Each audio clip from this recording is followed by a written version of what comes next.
Bago ka, nakakatakot talaga kapag unang salta. Gayan din ako dati. Delikado talaga kapag illegal ang biyahe. Pabalik-balik ka. Kailangan eh. Mas malaki kita sa Sabah kaysa sa Pilipinas. Kahit delikado, sige na, andun ang trabaho eh. Ako nga pala si Naomi. Amelia.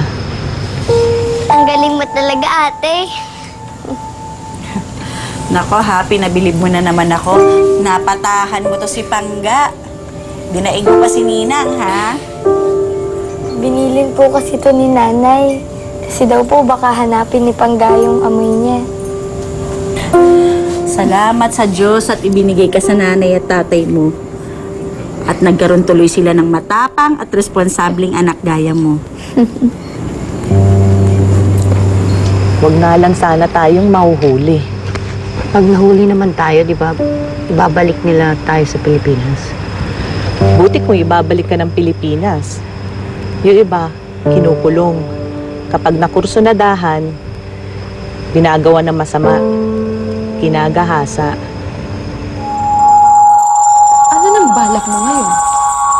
Alam na ni Mario mga pinaggagawa mo. Hindi na babalik ang loob nun sa'yo. Wala akong pakialam kahit isumpa niya ako. Kung ano mang pagmamahal meron ako kay Mario.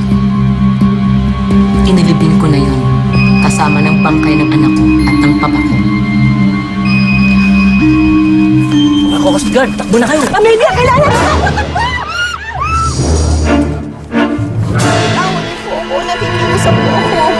Tita, kailangan balik!